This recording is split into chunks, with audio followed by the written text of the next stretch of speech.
মাননীয় মন্ত্রী, আমার প্রশ্ন একটা হচ্ছে সিলেট নিয়ে। এখানে সিলেট 6 আসনের এমপি আছেন, ওনার এলাকায় একটা গ্রাম আছে, এটার নাম হচ্ছে গাগুয়া ফুলমুলি গ্রাম, যে গ্রামে প্রায় 35 থেকে 40 হাজার মানুষের বসবাস। কিন্তু স্বাধীনতার পর থেকে ওই এলাকার একটা নদীর উপরে একটা সেতু না হওয়ার কারণে ওই এলাকার মানুষ যদি কেউ শহরে মারা যায় তাহলে কিন্তু দাফন করতে নিয়ে যেতে পারে না। মানে এমন একটা অবস্থা, এরকম এই গ্রাম না, সমগ্র বাংলাদেশে এরকম হাজারো গ্রাম আছে।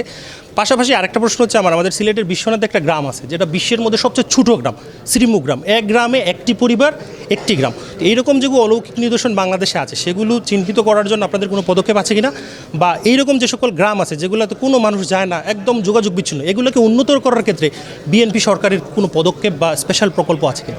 আচ্ছা দেখুন, আমাদের সরকারের বয়স তো কেবল 15-16 দিন, আর প্রশাসকের বয়স 4 দিন না কয়দিন? 4 দিন। আমরা সরকার গঠন পর্ব মাননীয় প্রধানমন্ত্রী সহ আমরা এটাই নির্বাচনী প্রচারণে গিয়েও দেখেছি যে দুঃখজনক হলো, আমরা আশ্চর্য হচ্ছি যে আমরা এত উন্নয়নের কথা শুনেছি অথচ গ্রাম পর্যায়ে কিন্তু কোনো উন্নয়নের ছোঁয়াই লাগেনি।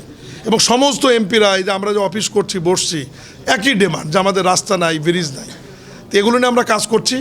এবং আপনি যেটা বলেছেন এটা নিয়েও একটু আগে আমরা যখন বসছিলাম, ইতিমধ্যেই আমরা এলজিডির যে এখানে সুপারিনটেন্ডেন্ট ইঞ্জিনিয়ার আছে আমার বিভাগীয়, তাকে বলেছি যে ওটা মাপযোগ করে ব্রিজের কত ফিট বা কী লাগবে আমি ওনাকে প্রস্তাবনা রেডি করতে বলেছি।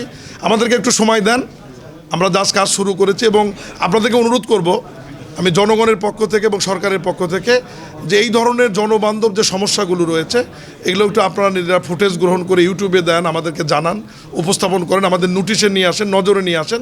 ইনশাল্লাহ আমাদের কর্মবীর মাননীয় প্রধানমন্ত্রী জনাব তারেক রহমান প্রথম দিন থেকে উনি একের পর এক ছক্কা মেরে যাচ্ছেন, কিন্তু আপনারা খেয়াল করেছেন ওনার গাড়ি বহরে সিগনালে আটকানো, পায়ে হেঁটে অফিস করা, নিজের গাড়িতে চড়া, এখন পর্যন্ত ফ্ল্যাগ ব্যবহার না করা, নিজের ড্রাইভার দিয়ে চলানো, নিজে তেল কিনে গাড়িতে ওঠা, এই যে বিষয়গুলো, এবং সমস্ত রীতি রেওয়াজ ভেঙে সচিবালয়ে প্রতিনিয়ত অফিস করা, টাইম বেঁধে দেওয়া, সচিব মন্ত্রীদের খোঁজ নেওয়া যে কারা অফিসে আসছেন না, এই যে আমাদেরকে নির্দেশনা দেওয়া যে মাঠ পর্যায়ে যাওয়ার জন্যে।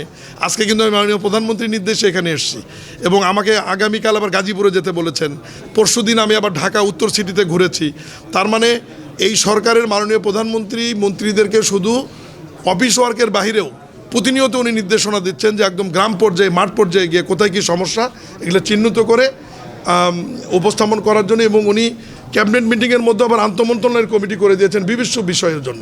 এবং আমাদের নির্বাচনী প্রচারণার সময় মাননীয় প্রধানমন্ত্রীর যে কমিটমেন্টগুলো ছিল, ফ্যামিলি কার্ড, কৃষক কার্ড, ইমাম মজিম, খাদেমদের যে বেতন, আমাদের খাল খনন, বৃক্ষরোপণ, কর্মসংস্থান, শিক্ষা, খেলাধুলা, এই বিষয়গুলো নিয়েও কিন্তু আমাদের অলরেডি কার্যক্রম শুরু হয়েছে।